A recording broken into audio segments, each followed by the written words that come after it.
नमस्कार. हिंदुस्थान पोस्टमध्ये आपलं स्वागत आहे. मी संतोष वाघ. भारतात 1 जुलैपासून लागू झालेल्या भारतीय न्याय संहिता, भारतीय नागरिक सुरक्षा संहिता आणि भारतीय साक्ष संहिता हे 3 नवीन कायदे डिसेंबर 2023 मध्ये संसदेमध्ये मंजूर करण्यात आले होते. हे 3 कायदे भारतीय दंड संहिता 1860 IPC, फौजदारी प्रक्रिया संहिता 1973 CRPC आणि भारतीय साक्षी पुरावा अधिनियम 1872 या कायद्याऐवजी लागू होतील. या नवीन कायद्याबद्दल आपण अधिक जाणून घेऊया राज्याचे माजी पोलीस महासंचालक प्रवीण दीक्षित सरांकडून. दीक्षित सर, नमस्कार. हा, नमस्कार. तर आजपासून भारतीय न्याय संहिता हा कायदा लागू होत आहे. तर या कायद्या संदर्भात तुम्ही काय सांगाल सर? या कायद्यात नवीन काही लोकांसाठी वेगळं काही असेल आणि काही गुन्हेगारांसाठी काय वेगळं असेल, या संदर्भात तुम्ही काय सांगू शकाल सर? अत्यंत महत्वाचा प्रश्न आहे. सामान्य नागरिकाला शिक्षा करण्यासाठी नव्हे तर न्याय देण्याच्या उद्देशाने भारतीय परंपरेवर आधारित भारतीयांसाठी हे नवीन कायदे बनवलेले आहेत. गेली 4 वर्ष अनेक व्यक्तींशी, संबंधित संस्थांशी सविस्तर चर्चा केल्यानंतर आता हे कायदे संसदेने मंजूर केलेले आहेत आणि ते कायदे आजपासून आता लागू झालेले आहेत. आता ह्याच्यामध्ये काही कलम कमी करण्यात आलेली आहेत, काही गुन्हे वाढवण्यात आलेले आहेत, काही शिक्षा वेगवेगळ्या प्रकारच्या वाढवण्यात आल्या आहेत. त्याची जर थोडक्यात वैशिष्ट्य आपण बघायची झाली तर हा जो आता हे जे नवीन कायदे आहेत हे ज्याला व्हिक्टिम सेंट्रिक, म्हणजे जो पीडित व्यक्ती आहे, जो बळी व्यक्ती आहे, त्या बळी उद्देशाने हे बनवलेले कायदे आहेत. आणि त्याच्यामुळे अत्यंत अत्याधुनिक अशा प्रकारचं तंत्रज्ञान आणि न्याय संहिता किंवा ज्याला फॉरेन्सिक सायन्स आपण म्हणतो, त्या गोष्टींवरती जास्तीत जास्त आता भर देण्यात येणार आहे. त्यामुळे जे गरीब, वंचित, पीडित असा जो समाज होता त्यांच्या मानवाधिकारांचं संरक्षण या कायद्यांमुळे केलं जाणार आहे. आणि त्याचबरोबर दोषसिद्धी सुद्धा वाढणार आहे. आणि जे दहशतवादी होते, संघटित गुन्हेगारी करत होते, त्याच्याबद्दलची व्याख्या अतिशय सुस्पष्ट करण्यात आल्यामुळे अशाही गुन्हेगारांवर आता कठोर कारवाई होणार आहे. त्याचं दुसरं वैशिष्ट्य म्हणजे असं आहे की ते देशद्रोह या नावाखाली पूर्वी इंग्लंडच्या राणीच्या विरुद्ध कोणीही काही बोललं तर, जसं स्वातंत्र्यवीर सावरकर होते, लोकमान्य टिळक होते, यांना ज्या 5-5, 6-6 वर्ष किंवा त्याच्यापेक्षाही जास्ती वर्षाच्या ज्या कठोर शिक्षा इंग्रज सरकारने दिलेल्या होत्या, तर ही जी कलम होती ती आता रद्द करण्यात आलेली आहे. आणि त्याचबरोबर जे देशद्रोह करतील किंवा देशाच्या बद्दल सशस्त्र विद्रोह करतील, विध्वंसक कारवाया करतील, त्यांच्यावरती मात्र कठोर कारवाई केली जाणार आहे. हे जे नवीन कायदे आता आलेले आहेत त्याचं वैशिष्ट्य जर सांगायचं झालं तर त्याच्यामध्ये प्रथम खबर म्हणजे ज्याला आपण फर्स्ट इन्फॉर्मेशन रिपोर्ट किंवा FIR म्हणतो, त्या FIR पासून ते साक्ष, न्यायनिवाडा या सर्व गोष्टी आता ऑनलाईन होणार आहेत. महत्वाचं म्हणजे 0 FIR. याचा अर्थ असा आहे की जर समजा एखादी व्यक्ती पोलीस स्टेशनला गेली तर पूर्वी ते सांगायचे की हे आमच्या ज्युरिस्डिक्शन मध्ये नाहीये, तुम्ही तमक्या पोलीस स्टेशन मध्ये जा. आणि त्यामुळे नक्की कुठे जावं त्याच्यामध्ये त्या सामान्य व्यक्तीचा बराच त्रास त्याला सहन करावा लागत असे. आता ह्या 0 FIR मुळे ही पोलिसांची जबाबदारी राहणार आहे की ती जी काही तक्रार असेल ती नोंदवून घ्यायची आहे आणि जी कुठली योग्य पोलीस स्टेशन असेल त्या पोलीस स्टेशनकडे ते ट्रान्सफर करायचं. त्यामुळे त्या व्यक्तीला काही त्रास होणार नाही. आणि त्याच्यापेक्षाही पलीकडे जाऊन आता अशी सोय करण्यात आलेली आहे की ज्याला EFIR याची सोय आता करण्यात आलेली आहे. याचा अर्थ असा आहे की तुम्ही मोबाईलवरून सुद्धा पोलीस स्टेशनला एखादी महिला असेल किंवा ती पीडित व्यक्ती असेल तर ती आपल्या घरी किंवा कुठेही राहून तक्रार करू शकते आणि पोलीस त्याची नोंद घेतील आणि त्याप्रमाणे कारवाई सुरू करतील. त्याला म्हणायचं EFIR. तर ही अत्यंत वेगळ्या प्रकारची अशी नवीन सोय जी अत्याधुनिक अशा टेक्नॉलॉजीवरती अवलंबून आहे, ही आता सुरुवात करण्यात आलेली आहे. EFIR हा पूर्वी पण घेतला जायचा आणि त्याच्यानंतर तक्रारदाराला 2 ते 3 दिवसाच्या अवधीमध्ये बोलवून त्यांची तक्रार स्टेटमेंट घेतली जायची. तर पूर्वीचा EFIR आणि आताच्या EFIR मध्ये किती फरक असेल? आता असं आहे की जी तक्रार केलेली असेल त्या तक्रारीचं व्हेरिफिकेशन पोलीस करतील. त्याच्यासाठी मुदत दिलेली आहे आणि त्या मुदतीनंतर ते संबंधित जो तक्रारदार असेल त्याची सही घेण्यासाठी म्हणून फक्त त्याला विनंती करतील आणि त्याला बोलावून तक्रार घेऊन पुढची कारवाई सुरू होईल. आणि त्याच्यानंतर पोलिसांनी किती दिवसात तपास करायचा याच्यावरती आता टाइम लिमिट दिलेली आहे. अभियोक्त्यांनी किती दिवसामध्ये त्यासंबंधी न्यायालयामध्ये काय त्यांचे जे प्रोसिजर असेल ते पूर्ण करायचं आहे. न्यायालयाने किती दिवसामध्ये चार्जशीट त्याच्यामध्ये पूर्ण करायचं आहे किंवा दोन्ही बाजूंची सुनावणी झाल्यानंतर 45 दिवसामध्ये न्यायाधीशांनी त्याच्यावरती निर्णय द्यायचा आहे. या सगळ्या गोष्टींना आता एक टाइमलाईन फिक्स करण्यात आलेली आहे आणि त्यामुळे एका विशिष्ट पिरियडमध्येच खटला निकालात लागण्याची आता खूप शक्यता वाढणार आहे. तर या नवीन कायद्याप्रमाणे आणि डिजिटलायझेशन म्हणजे तुम्हाला टेक्निकल एव्हिडन्स हे जमा करावं लागणार आहे. जसं की आरोपींची साक्ष आपलं व्हिडिओ कॉन्फरन्सिंगद्वारे व्हिडिओद्वारे त्याचं साक्ष नोंदवणे आणि काही पुरावे वगैरे जे आहे टेक्निकल व्हिडिओद्वारे जमा करणं. तर हे एक तपासासाठी अवघड एक पोलिसांसाठी चॅलेंज असणार आहे का? नाही, याच्यात काय आहे, उलट ह्या पोलिसांच्या दृष्टीने आता सोयीस्कर गोष्टी होणार आहेत. कारण पूर्वी पंचनामा करायचा म्हणजे तो अत्यंत क्लिष्ट गोष्ट असायची. पूर्वेला काय आहे, उत्तरेला काय आहे, दक्षिणेला काय आहे, अमकं झाड कुठे होतं, अनेक गोष्टी त्याच्यामध्ये सांगायला लागायच्या. मग त्याचा नकाशा काढायला लागायचा. हे सगळं न्यायालयापुढे दाखवावं लागायचं आणि ते काही ज्या ठिकाणी ह्या ऍक्च्युली घटना घडायची त्या ठिकाणी बसून हे काही करता यायचं नाही. ते कधीतरी पोलीस स्टेशनला जायचे किंवा आणखी कुठेतरी बसायची जागा असेल त्या ठिकाणी जायचं आणि मग ते पूर्ण वकील असायचे ते तक्रार करायचे की हा काही घटनास्थळी पंचनामा झालेलाच नाहीये आणि मग त्यामुळे न्यायालय त्याच्याबद्दल संशय निर्माण करायची किंवा हे काही तुम्ही खरं सांगताय की नाही मला शंका आहे.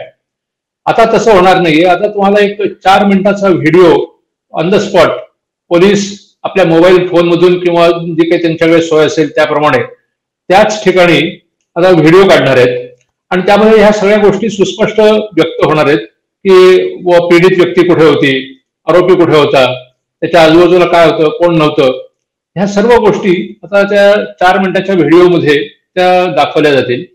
एवढंच नव्हे तर ज्या वेळेला एखादी जप्ती करायची असेल किंवा सर्चेस घ्यायचे असतील तर त्यावेळेला सुद्धा पोलिसांनी त्याचं आता कंपल्सरी व्हिडिओ करणं हे मॅन्डेटरी करण्यात आलेलं आहे आणि हे सर्व व्हिडिओ जे काय असतील हा डिजिटल एव्हिडन्स म्हणून आता मान्य होणार आहे. पूर्वी व्हिडिओ लोक काढायचे, पोलीस काढायचे, परंतु त्याला काही मान्यता नव्हती आणि त्यामुळे त्याचं ग्राह्य धरलं जायचं नाही आणि त्यामुळे उलट समस्या वाढायच्या. आता नवीन ही जी पद्धत त्यांनी जी सुरू केलेली आहे डिजिटलायझेशनची पूर्णपणे, त्या डिजिटलायझेशनमुळे एकतर या जे काही साक्ष असेल त्याच्यामध्ये खाडाखोड करण्याचा प्रश्न नाही, हरवायचा प्रश्न नाही.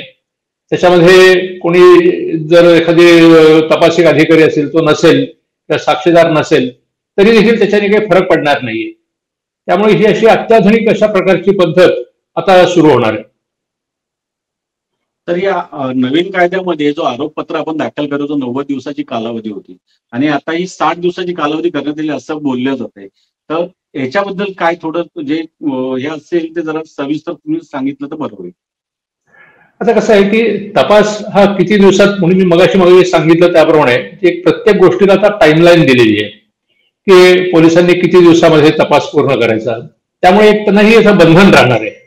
पूर्वी काय असं बंधन नसायचं, ते तपास चालू राहायचा आणि मग शेवटी खटला कधी उभा राहील, कधी त्याचा निर्णय लागेल, त्याला कशालाच काही टाइम लिमिट नव्हतं. परंतु आता ह्या प्रत्येक व्यक्तीला म्हणजे प्रत्येक एजन्सीला आता ही टाइमलाईन फिक्स करण्यात आलेली आहे आणि त्यामुळे एक त्याची जी अर्जन्सी असते त्या अर्जन्सीने हे काम आता पूर्ण होणार आहे. आणि त्यामुळे जो पीडित व्यक्ती होती त्या पीडित व्यक्तीला नक्कीच न्याय मिळण्याची तर जास्ती अपेक्षा राहणार आहे. सर, एक शेवटचा प्रश्न विचारायचा आहे, की जे जुने IPC सेक्शनवाले जे काही खटले दाखल आहेत आणि आत्ताचे नवीन भारतीय न्याय संहिता जे खटले नवीन दाखल होणार आहे, तर न्यायालयावरती किती प्रेशर राहणार आहे आणि पोलीस दलावरती किती याचा प्रेशर राहणार आहे? या दोन्ही एकत्र तपास करणं आणि न्यायालय सुद्धा दोन्ही खटले एकत्र तपास करणं याच्यात किती यांना त्रास होणार आहे न्याय व्यवस्था आणि आपल्या पोलीस दलाला? नाही, कसं आहे की 1 जुलै पर्यंत म्हणजे पूर्वीचे जे काही गुन्हे दाखल झालेले असतील जुन्या कायद्याप्रमाणे ते फक्त जुन्या कायद्याप्रमाणे चालतील. परंतु आजपासून पुढे आता जे गुन्हे दाखल होतील ते मात्र त्या नवीन कायद्याप्रमाणेच चालणार आहेत. त्याच्यामध्ये कुठल्याही प्रकारची गल्लत होणार नाही किंवा मिक्सिंग होणार नाहीये. जे नवीन गुन्हे आहेत आजपासून झालेले ते सर्व नवीन कायद्याप्रमाणेच पूर्ण केले जातील. आणि त्यामुळे त्यात काही कन्फ्युजन व्हायचा किंवा प्रेशर जास्ती किंवा कमी व्हायचा सगळे प्रश्न नाहीये. उलट एक आपल्याला वर्षभर आपण याचा अभ्यास केला तर लक्षात येईल की इतकी ही अत्याधुनिक पद्धत आहे की जी सगळ्याच एजन्सीजना त्याच्यामुळे जास्ती फायदा होणार आहे. आणि सगळेच लोक, मला खात्री आहे की याचं स्वागत येणाऱ्या काळामध्ये करतील. तर केंद्र सरकारने ई-साक्ष म्हणून एक पोर्टल तयार केलंय, जेणेकरून तुम्ही जो FIR दाखल करताय आणि जे काही एव्हिडन्स जमा करून टाकताय ते त्या ई-साक्षच्या पोर्टलवर टाकायचं आहे. तर ती पद्धत काय असणार आहे सर एकंदर? आता मी सांगितलं त्याप्रमाणे आपण व्हिडिओग्राफी करणार आहोत. FIR देताना सुद्धा आम्ही ऍक्च्युली पूर्वी सुद्धा हे करतच होतो. आम्ही ज्या वेळेला एखादा काय आहे की न्यायालयाचं वारंवार म्हणणं असं असायचं की एखादी व्यक्ती येते, ती जी काही तिला तक्रार करायची असेल ती तक्रार त्या तक्रारीदाराच्या शब्दांमध्ये तुम्ही करायला पाहिजे आणि त्याच्या भाषेत करायला पाहिजे. त्याच्यातून त्याचे हावभाव काय आहेत, ती किती खरं सांगते खोटं सांगते काय, ते सगळं त्याच्यातून स्पष्ट होत असतं. आणि हा अशा प्रकारचा व्हिडिओ करणं हे जसं मी ज्यावेळेला पोलीस महासंचालक होतो किंवा अँटी करप्शनचा महासंचालक होतो त्यावेळेला आम्ही हे मॅन्डेटरी सगळ्या अधिकाऱ्यांना केलेलंच होतं की तुम्ही FIR पासूनच सगळ्या गोष्टी ह्या व्हिडिओग्राफी करा. पण आता त्याला या नवीन कायद्यांमुळे एक कायद्याची तुला अशी चांगल्या प्रकारची बळकट अशी चौकट मिळालेली आहे. आणि आपण आता सांगितलं त्याप्रमाणे ई-साक्ष हे जे काही आता नवीन ऍप केंद्र सरकारने उपलब्ध करून दिलेलं आहे त्याच्यामध्ये ह्या सगळ्या गोष्टी रेकॉर्ड होतील आणि त्या रेकॉर्ड झाल्यामुळे आपोआपच त्यांची जी ग्राह्यता आहे त्याची एक ज्याला आपण व्हॅल्युएबल असं एव्हिडन्स म्हणतो, तर तशा प्रकारचा व्हॅल्युएबल एव्हिडन्स हा आता तयार होणार आहे. सर, आपण झिरो FIR बद्दल चर्चा करूया. जे झिरो FIR हा पूर्वी सुद्धा होता आणि आता नवीन कायद्यानुसार सुद्धा एक झिरो FIR आहे. तर पूर्वी जी पळवाटा पोलिसांच्या असायच्या की या हद्दीतला गुन्हा त्या हद्दीत तुम्ही जाऊन द्या, जे लोकांना जो त्रास व्हायचा त्या गोष्टीचा, तर नवीन कायद्यामध्ये झिरो FIR मध्ये काही नवीन आलं आहे का लोकांच्या फायद्यासाठी? नाही, काय होतं पूर्वी झिरो FIR होता खरं आहे, परंतु पोलीस बऱ्याच वेळेला ते काय त्यांचं जे डिस्क्रिप्शन होतं की तो त्याप्रमाणे घ्यायचा का नाही घ्यायचा. एखादा पोलीस अधिकारी तो मान्य करायचा, आणखी तो रेकॉर्ड करून घ्यायचा आणि दुसरीकडे पाठवून द्यायचा. परंतु बाकीचे अनेक पोलीस अधिकारी असे होते की ते टाळाटाळ करत होते, घेत नव्हते.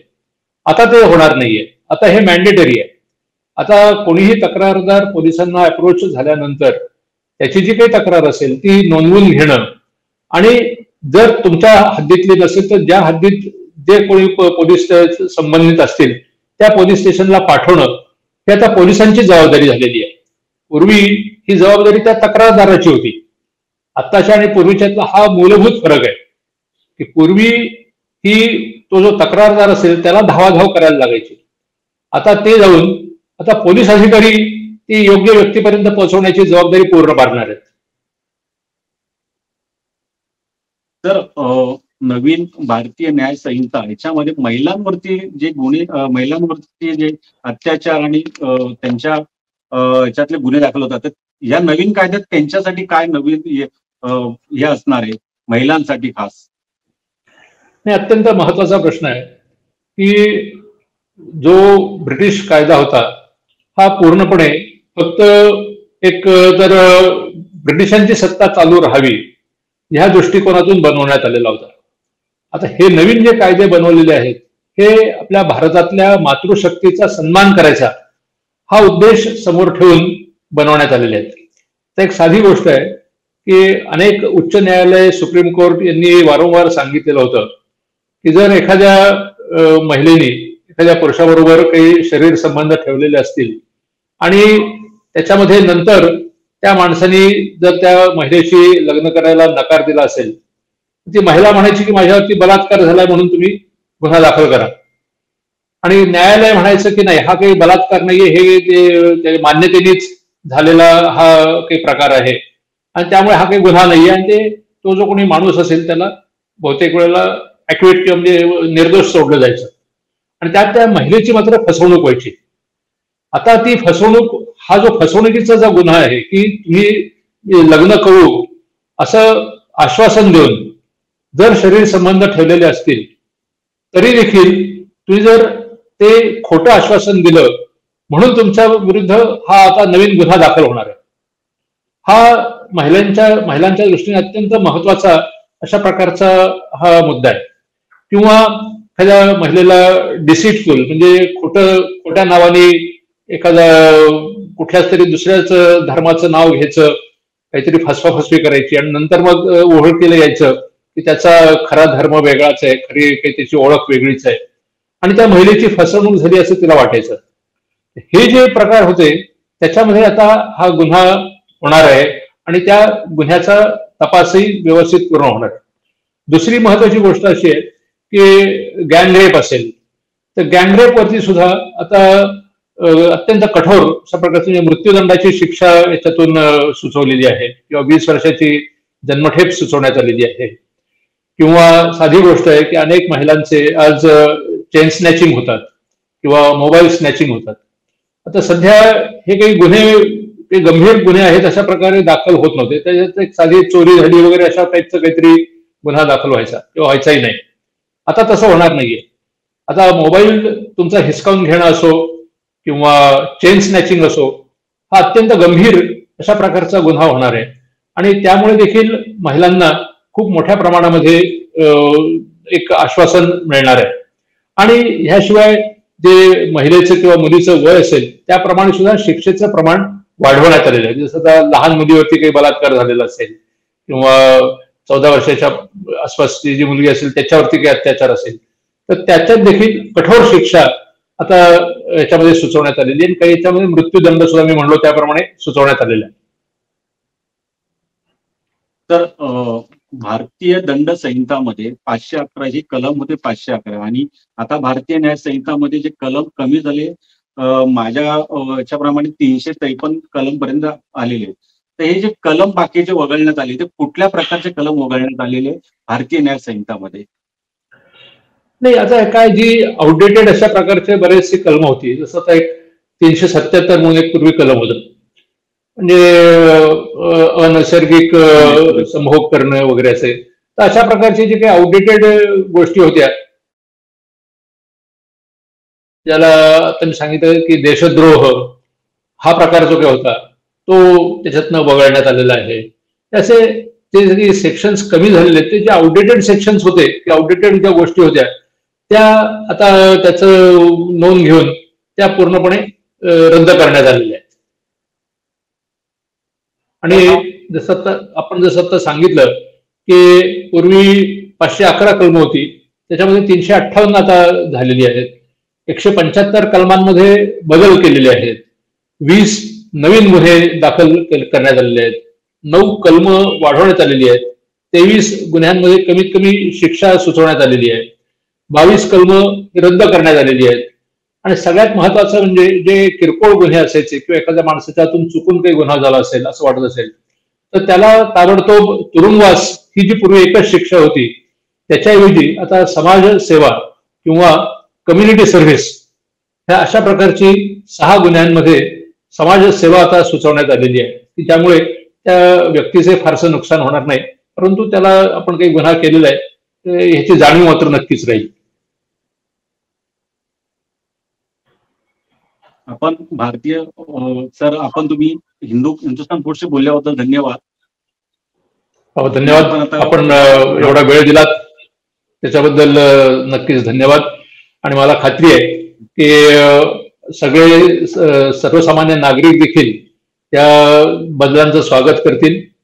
आणि ज्या काही संबंधित एजन्सीज आहेत, त्याच्यामध्ये न्यायालय असतील, त्याच्यामध्ये वकील असतील, त्याच्यामध्ये पोलीस असतील, ते देखील या नवीन कायद्यांचा चांगल्यात चांगला अभ्यास करतील आणि सामान्य माणसाला एक चांगल्या प्रकारचा न्याय देऊन, गृहमंत्र्यांनी म्हटल्याप्रमाणे अत्याधुनिक पद्धती वापरून आपण ही जी काय आता पद्धत सुरू करतोय, त्यामुळे सर्व जगात फौजदारी प्रक्रियेमधील आपले कायदे हे अत्यंत उत्कृष्ट अशा प्रकारचे समजले जातील अशी मला खात्री आहे. धन्यवाद सर.